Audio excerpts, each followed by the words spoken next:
My dear brothers and sisters in the Lord, I want you to remember this very important lesson. You can't get healed in the place you got hurt. Ulitin ko po yon. You can't get healed in the place where you got hurt. Hindi ka gagaling sa lugar o sa mga tao na sinaktan ka.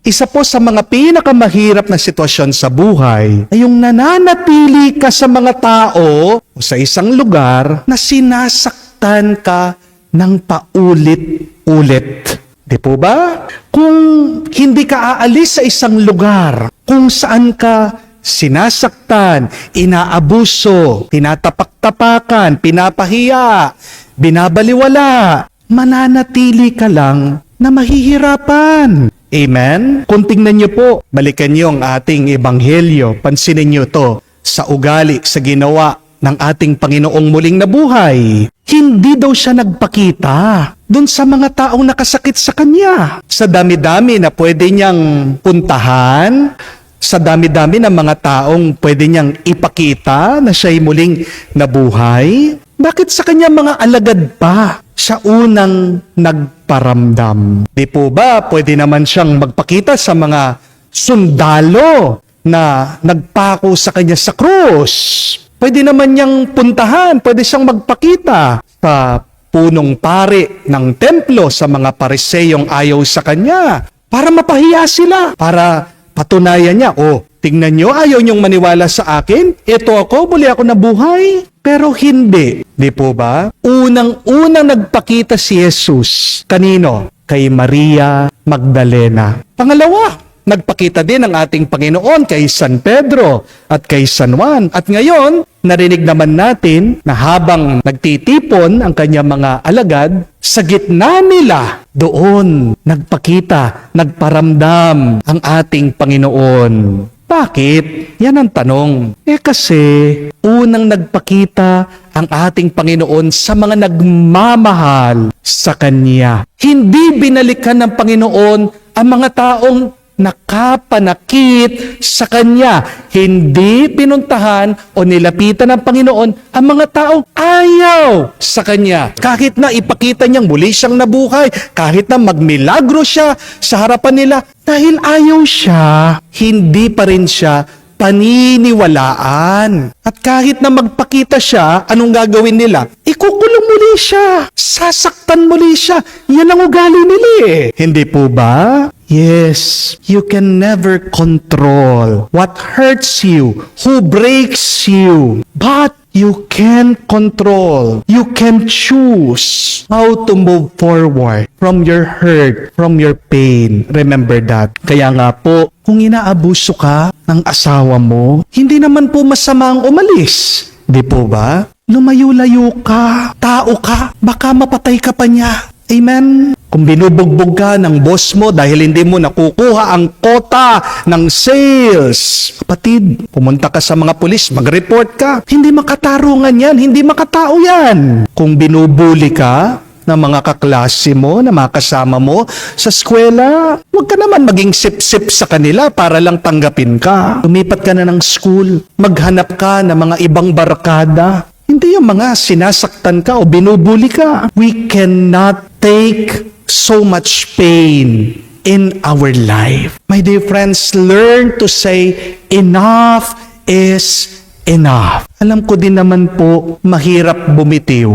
Mahirap magpatuloy. It is difficult to move on. Pero kapatid, hindi naman po lahat ng mga taong naging parte ng buhay niyo ay dapat kasama nyo sa tadhana nyo. Tandaan niyo po yan. Not because people have been part of your story, they should be part of your destiny. If people have hurt you, then learn to put a distance between you and them. Remember that pain is unavoidable, and yet suffering is always optional. Hindi mo naman kasalanan na sinasaktan ka ng iba eh. Pero ang kasalanan ay yung nagpapaabuso ka. Yung kasalanan mo, alam mo na na masama ang ugali nila, na masama ang gawa nila, na wala ka pa rin ginagawa, na hindi ka umiiwas. Yan ang kasalanan mo, kapatid. Kaya lalo kang nagdudusa. Kapag nananatili ka sa mga taong nakakasakit sa iyo, lalo ka lang mas mahihirapan na maghilom. Hindi ka gagaling, hindi ka lalakas,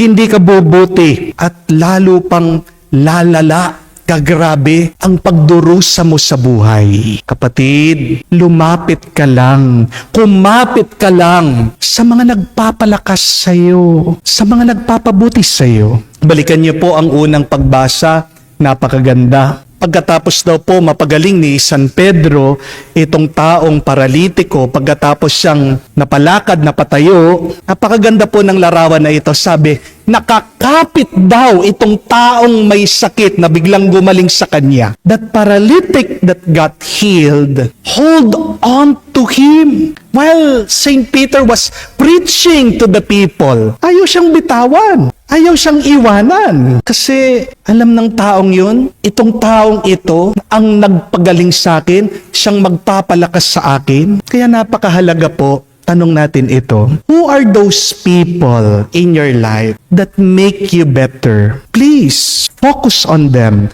Hold on to them. Appreciate them. And please, also avoid people who make you bitter. Kaya masakit ang loob mo. Kasi palagi kang nakalapit, tinitignan mo, pinapansin mo, iniisip mo. Yung mga taong nakakasakit ng loob mo. Alam ko po, gustong maghiganti ng iba sa inyo.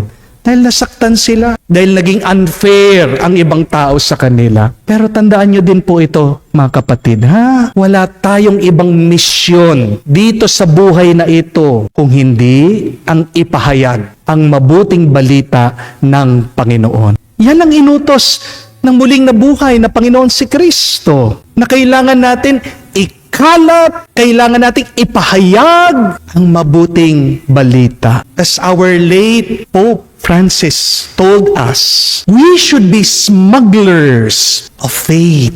Kailangan ipuslit natin ang mabuting balita, ang pananampalataya sa lahat ng tao sa buong dako ng mundo. But how can you be a promoter of faith when you are in pain? Hindi po ba? Hindi mo magagawa ang pinapagawa ng Diyos kung nananatili kang nasasaktan. Kaya bago ang misyon, meron tayong obligasyon. And what is our responsibility before we evangelize? It is to heal from the pain that others have caused. We must remove the hurt, the anger from our head, from our heart. Through God's help, we must heal. We must let go. At para po maging malinis, maging mabuting ating isip at puso mula po sa sakit at hirap, mga kapatid, magpatulong tayo palagi sa Diyos. Makinig tayo sa Kanyang salita. Manatili tayong nakakapit sa Kanyang mga kamay. Meron po mga nagtatanong, Father, paano po ba mag-move on? Alam ko po, pag meron tayong nararamdaman, kahit na matagal na ang lumipas, napakahirap iwan, hindi po ba? But in order to move on, remember to serve. Because there is healing in serving. Pag naglilingkod ka, pag tumutulong ka, pag nagbabahagi ka sa iba, makakalimutan mo yung sakit ng iyong damdamin. Hindi mo nabibigyan ng pansin yung masakit na nakalipas. Bakit palaging nagre-replay yung nakaraan sa'yo? Kasi wala kang ginagawa eh. Pero bigay mo, bahagi mong sarili mo, kapatid. Pag nakikita ng Diyos sa tumutulong ka sa iba, di ba?